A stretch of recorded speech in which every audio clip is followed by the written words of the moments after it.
I'm very, very excited to be hosting tonight's very special conversation about The Surfer. What did you all think of the movie? I want to say hello to, of course, the city of Los Angeles. I want to say hello to the 600 theaters nationwide who are joining us right now for this very special live stream. So, for those of you who are watching here and across the country, if you have a question and you want to send it to us via Twitter, X, or whatever you want to call it, make sure you write your question and use the hashtag #TheSurferLive. Right now, I would love to welcome to the stage here for this conversation. Please welcome director Lorcan Finnegan.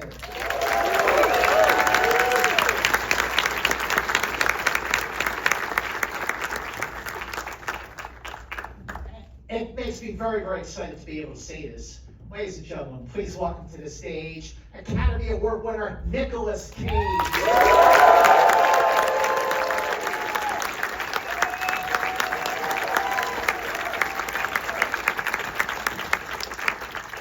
Well, first of all, thank you so much for being here, and thank you all for being here. I got to ask, Lorcan, it starts with the screenplay. Like, how did you come across Thomas Martin's script? What was your first take on the surreal nature of this movie? Yeah, I mean, Tom and I have known each other for a number of years, and we planned on doing something together for maybe 10 years.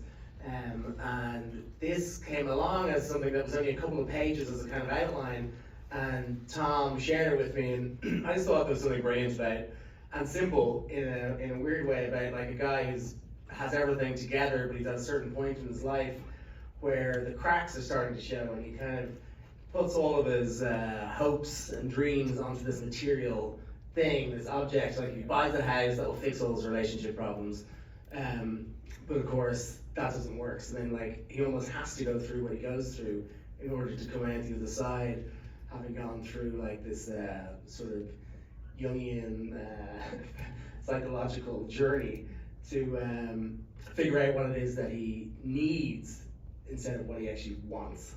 So that just attracted me to the story straight away. You know, Nick, I would love to get, first of all, again, Nicolas Cage. Nick, this is saying a lot here, but I think this is one of your very, very best performances, and that is. Thank you so much. Thank you. But I would love to hear your take on the screenplay for The Surfer and the character whose name in the screenplay is the Surfer. So I grew up in California, and I was always fascinated with the surfers that I would see. I used to take the bus to the Santa Monica Pier and watch them, and very much wanted to be a part of it. And so when I saw the title, The Surfer, I thought, well, that's interesting. And then I read the script, and the script was, it reminded me of a short story that I would aspire to write. I wish I could write a story like The Surfer. I'm interested in that feeling, the feelings of being an outsider, and this script went in so many different directions. I had no idea what was going to happen, and it was full of surprises. And I thought that this was a opportunity to make another movie with a non-linear narrative. I don't like it, like when I listen to music and I get certain pop songs stuck in my head. I like more alternative or jazz fusion. I felt like Lorcan's narrative and the way he shot it and the way he cut it gave it much more of an abstract, dream logic, and surrealist feeling, which I gravitate towards. Well, when we first got together, tell me about the collaboration that helped the screenplay evolve into closer to what the version that we actually saw. Yeah, well, we jumped on a Zoom, and then we started chatting through the script that Nick had just read, and we were, you know, of similar sense of humor and into the same kind of films, and we got some ideas about certain scenes, more about like the kind of pacing of dialogue and certain elements of the story. So me and Tom had a follow-up call with Nick, and then Tom went about implementing some tweaks along the script, and then by the time we went to actually shoot the film, we kind of discussed it quite a lot, but there's still room for some improvisation and for some you know, experimentation and fun to be had while actually on set in Australia. Well, you, as a producer as well, through Saturn Films, your production company, Nick, what were some of the ideas that you brought to Lorcan when you were first really talking about it? I was recalling an old Russian short story called The Overcoat, and I thought it would be interesting for him to look at that. And then conversely, he recommended that I reread or read for the first time John Cheever as a swimmer. And then I looked at Burt Lancaster's wonderful performance in the movie The Swimmer. And so we talked about that. But one of the other reasons why I wanted to jump on board was that Lorcan, I'd seen his picture of Vibarium and also at Nosimo, and he has this marvelous sense of humor, which is also very present on set. For example, it's the kind of fast humor. We were doing the scene with the phone that's not connected and there's just a cord dangling. I was like, I really need my phone, guys. Where's the prop phone? I need the phone. And he would go, fine, and go, it's for you. So that's kind of comedy that is in the movie, because he's able to get you to a place of chaos and darkness, but there's always this underlying current of humor, and that's very much part of the process with him, which is liberating. You feel safe, you feel free, you feel like you can collaborate. I worked with a great team of actors. Yeah. Each and every one of them were terrific people just to be with, great social experiences, but also really deep diving into the performances. So it was a good experience making the movie, and I think that's why we all felt so free. Let's talk about the casting. Finn Little, and of course, Joy McMahon is fantastic in this movie. Wonderful. Wonderful. Talk about the casting. When you all first got together, did you do like a table read or something? That would have been nice. Yeah. No, so the scene in the film where Julian is like offering Nick's character food at the car, and the flies all over them, and Nick's voice already started changing, and that was when they first met in like real life. Literally, we were already shooting, and Julian arrived, and it was like, I hope the chemistry works between them, because here it is. Yeah. First scene for him in the whole picture was the hamburger scene. It was like a 6-page scene. And we went through it together, and he gave me some of his ideas, and I told him where I wanted to go with it, and then Lorcan was telling us what he thought we should bring and the timing of it. And we did a few rehearsals, but right out of the gate, he was doing that scene with me. You know, I'm curious, because you basically shot in one place. Were you able to shoot chronologically, or did you still have to kind of shoot out of order, which would have made, you know, your performance a little trickier to keep track of how far down the rabbit hole the surfer goes? Right. Yeah, we mostly shot in sequence up to a point. I mean, we kind of had to shoot all the car park stuff, and then we'd go down to the beach and shoot the beach stuff and come back in. So we went a little bit out of order, but like there was some stuff that was a little bit tricky to follow in terms of just costume. You know, like we had to get that coffee stain all over his shirt, and then that was going to be his costume then. So like, yeah, and like the bird shit on his shoulder, and once that had landed in the right place, that became part of the costume as well. So there's things like that. Yeah, and I mean, for me, just in terms of graphing the performance and which directions I wanted to go, I knew by the time I had drank the bottle of disgusting water that I wanted my voice to be shot. So when I'm with Julian, I'm there, really God, I'm gonna go down to that beach, I'm gonna surf that break. No, you're not. And so I was like, okay, that's where the character is now vocally. And then Lorcan wanted me to have the bird eggs, and he said, well, I go, how am I going to get the energy to fight Pitbull? The guy's like a zombie at this point. And he said, well, you ate the eggs, you got a little blast of protein, and now you're going to have the water from the photographer, and you're going to be ready to go. And so that's how we sorted it out. But that scene where I'm walking, he had this marvelous camera with an 8mm lens attached to my shoulder, and everything was kind of surreal and almost like a fishbowl. And he just said, okay, well, let's let it rip. Let's see what you're going to do. And I didn't know. I didn't know I was going to talk about Clams Casino and Puttanesca Pasta. Or I was actually singing Jump Around by House of Pain. I don't think we could afford the song, but I was talking to the younger Bay boys, like, yeah, you're going to jump around. You're gonna jump. It just all came out, you know. I'll make sure that resurfaces at some stage, by the What was in those eggs? What about it? What was in those eggs? The eggs. It was little quail. Actual eggs. Yeah, they're very good. Very good. Well, we've all been trying to be Rocky and put the raw eggs in the blender. So I've done this before. I can do it. You talk about the improv, and you also talk about humor sort of popping up like kind of when you least expect in a moment of like surreal intensity. The rat. When you know the surfer gets bit by the rat, he slams the car with the prop. Like how much of that was?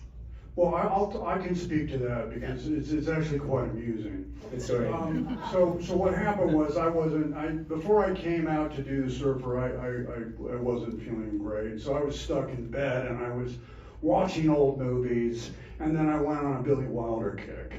And I saw Billy Wilder's Sabrina with Humphrey Bogart. In that movie, Humphrey Bogart takes an olive out of a martini glass, and he sticks it in his uncle's mouth, and he goes, eat it. And I could not stop laughing. I was all by myself just cracking up at like 3 in the morning at Bogart putting an olive in this actor's mouth. Can we eat it? So we did the rat bit with slamming the prop rat, not a real rat, a rubber rat. And I said, you know, this thing's really good. This is a great prop. It looks great. It's rubber, but it looks so real. You know, I can use this later. And I put it in my pocket because I thought it'd be marvelous to have the little rubber tail wheeling around as the surfer's walking around. So that was the gist of it. But then I thought, wait a minute, with Pitbull, I could bring the rat back into the scene with Pitbull and tell him to eat it, like Bogart and Sabrina. But it's not an olive, it's a rat. And what's more, I'm going to punk rock the hell out of it and go, eat it, eat it. So that was my ode to Billy Wilder.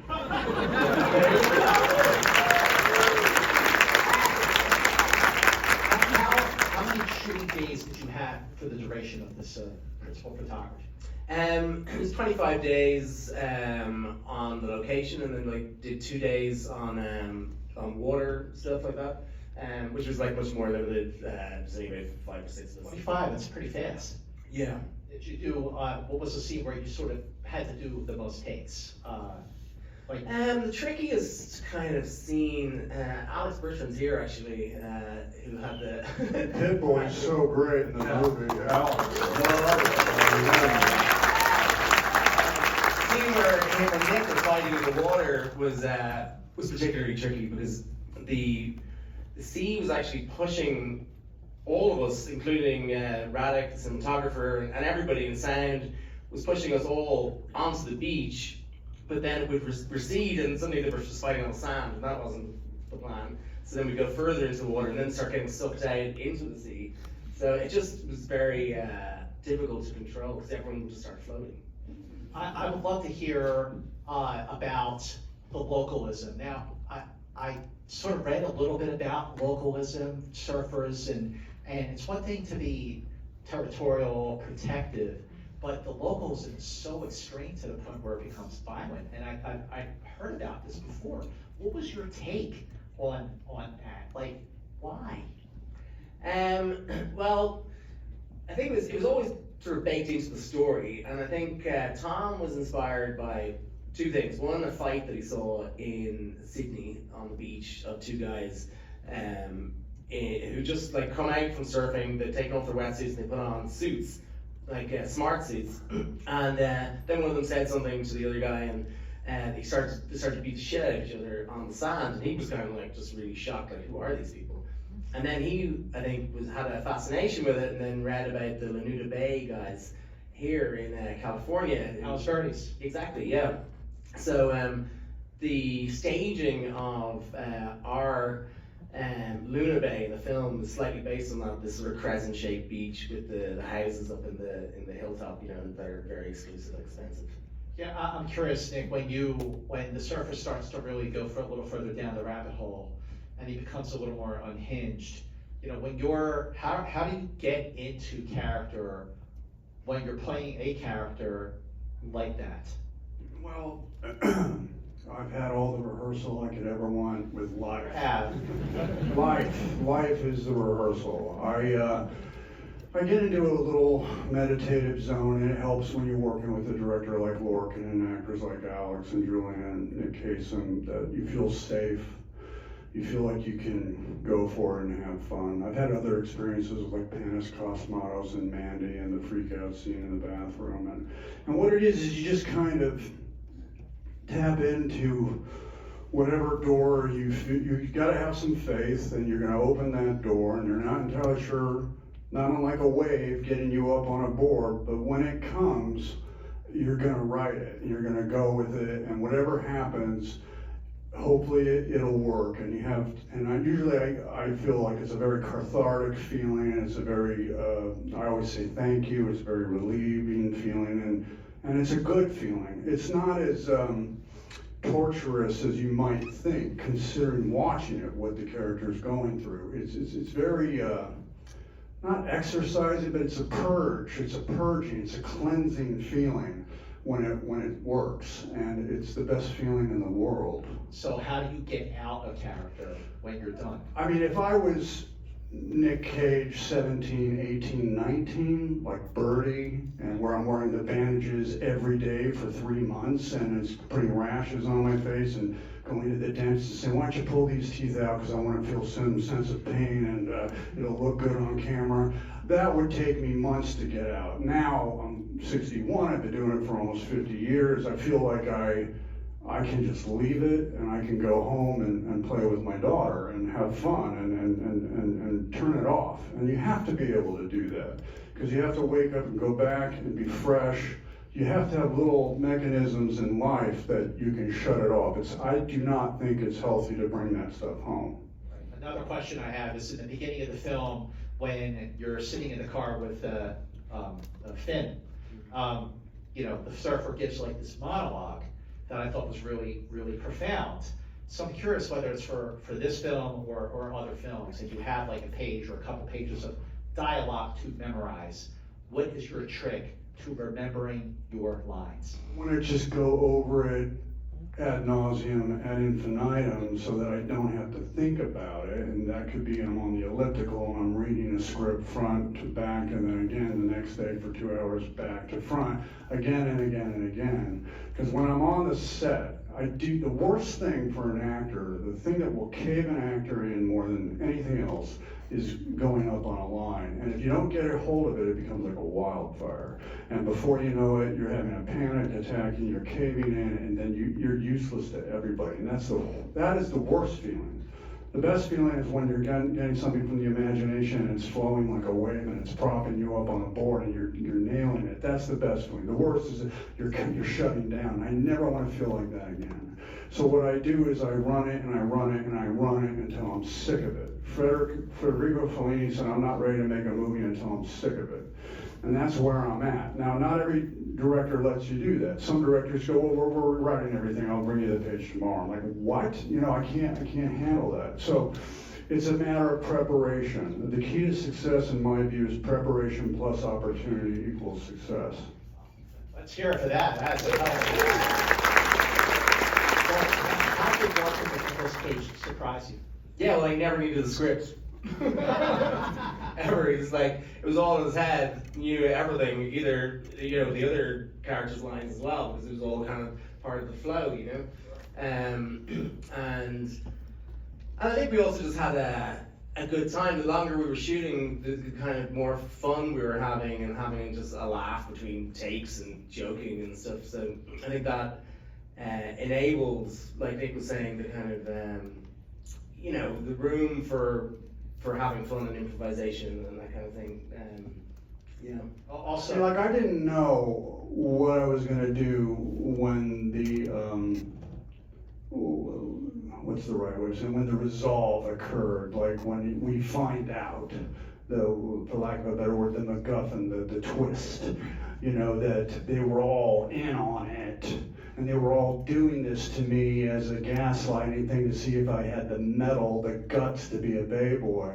I just did not know, how am I going to play this? How am I going to play that resolution?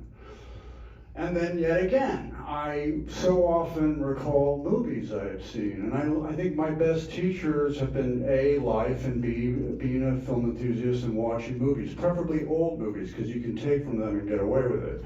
But what I saw was David Bowie in a movie called Merry Christmas, Mr. Lawrence. Yeah, exactly. Great picture, great score, great filmmaker. And in that movie, David Bowie is in a Japanese prison camp, and the head, I guess the colonel, or I don't know what you would call him, but he was interested in David Bowie's character, so he wanted to see what his worth was, what his mettle was, what his guts were. And he lined him up in front of a firing squad, and he blindfolded him, and he marched him in, and he sentenced him to death, and he was going to die by firing squad. And David Bowie is just there, and the warden or the colonel, what have you, is watching him and seeing how he's going to react, and then they shoot him. And it turned out that they were blanks. And then they take his blindfold off, and he gets up and he goes, "That's a good one." And I'm like, whoa, that's what I'm going to say. Yeah. That's a good one. I remember that you were kind of worried about that scene as well. Like, very worried. And I remember saying that, like, I think the way to do it is a little bit like The Wizard of Oz as well, where, like, you know, it's like Dorothy in bed, and then all the guys are around, and it's like, you were there. Was that close to the end of the shoot? Probably, yeah, about a third of the way in. He brought all the Wizard of Oz and that whole effect, and to be honest, I wasn't entirely sure what they were doing, what they were getting up to, but we were going for it. And then I brought the Merry Christmas, Mr. Lawrence line in as a clincher, but it was like that's the kind of collaboration I wish to have every time I make a movie. Speaking of the effect, the thing that strikes me from the very, very beginning is the cinematography. I would love to hear about how you worked with your DP and the way you shot this with the colors were so saturated and it really, really popped. Well, I think the initial approach was actually through the character in a way, because Nick's character, the surfer, left Australia when he was, you know, maybe about 12, moved to California, and then was returning in his 50s and had this sense of nostalgia about the place. So, like, from his psychological perspective, it was old school. Yeah. Do you know what I mean? So that was sort of a way into the style of shooting it in a way. And then I was also influenced by a lot of the new wave Australian films that were coming out in the 60s and 70s, like Wake and Fright and Long Weekend and Picnic at Hanging Rock and Walkabout, and films like that. And of course The Swimmer, in terms of like the tans and the saturation and that kind of technicolor feel, because we knew, like, with the story and the script, that it was going to have to get hotter and hotter and hotter and really kind of beat down. So we used these vintage lenses that were very flary, and we used flame bars with the camera to create more distortion from the heat, and a color palette that was very hot, and yeah, in-camera techniques like bendy mirrors that we shoot into. Yeah, even down to the performance in one scene, the scene with the photographer when where she's giving me the charge to get the aircon to work in the car.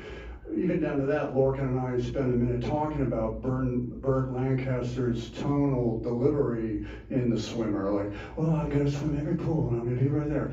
I'm buying in that house right up there on Clifftop Drive. Just totally channeling that. We have a question here. I'd like to ask, someone sent this. Love to hear about filming on location and share how the beach the set, if you will, influenced the surfer? Well, I mean, the location was magical, and a lot of it had to do with animals. I mean, those flies were everywhere, and they were biting, and we had all this sweet, sticky syrup that looked like sweat, and they were just all over. The scene with Julian with the hamburger was just covered in flies.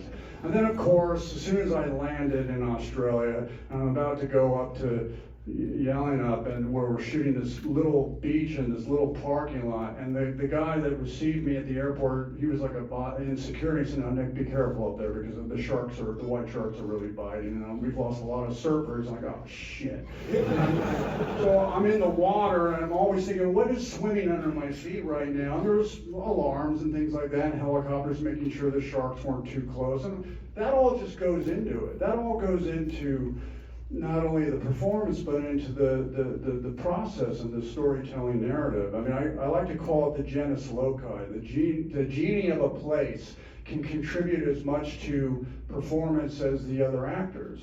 But you know what I love hearing is that even at this stage of your career, there's still moments of you where you're filming and you're like, oh my God, how am I going to do that? Like when you talked about the big payoff at the end. So, having seen your films on the big screen, your breakthrough movies like Peggy Sue Got Married and back in the 80s and Raising Arizona, at this stage, like what were some of the unique challenges other than the end, the unique challenges that you faced with filming the surfer? Well, I mean, I would say that the most interesting challenge is that we're making a movie that takes place in one tiny location, a beach and a parking lot. How are we going to keep the audience interested? And thankfully, Lorcan is a filmmaker, along with his marvelous director of photography, where they knew how to build it. They knew how to get close on the surfer's face and almost get inside the mind and through the eyes and see what he's really feeling like. And then let it rip with clams, casino, and puttanesca pasta, and eat the rat. I mean, there was a lot of nuance, I thought, that was built into how he directed the performance, as well as the directions that the story was unfolding. Yeah, I remember Leonora Darby, the producer, she's also here. I remember when we were shooting that scene with the clams, casino, puttanesca pasta, just kind of in tears, laughing at the whole madness of it. So what kind of movie are we making here? I understand you also got bit by something? Yeah, well, so that was interesting, right?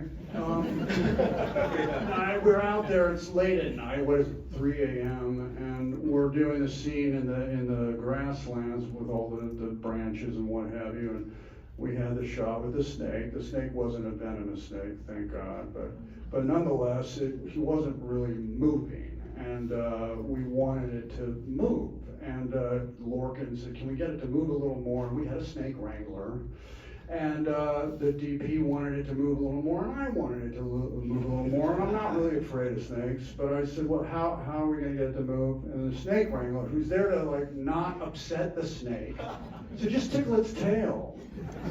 So I said, you sure? Yeah, just tickle its tail.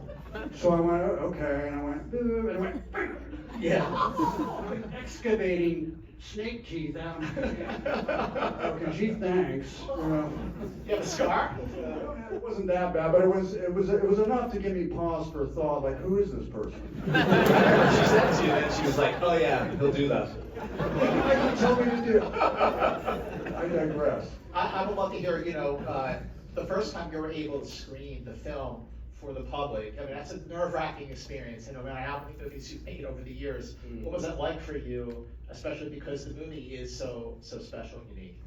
Yeah, it was amazing. I mean, very unique experience because we premiered at Cannes, in the Palais, gigantic theater. We're all wearing tuxedos. But we'd only finished making the film. It was like a big rush to finish it on time for the screening. So it's amazing when you're like racing to get everything done, and you're literally just finished, and then you can show it to 2,500 people in a gigantic cinema. And it got a great response.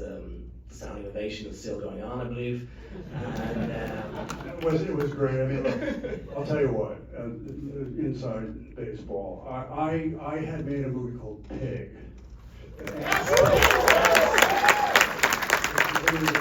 I love the surfer too. But anyway, I emailed Terry Fremo, the Cannes festival runner. I said, listen, man, I really think we should put Pig in your festival. And then he said, no, I don't think it's going to work.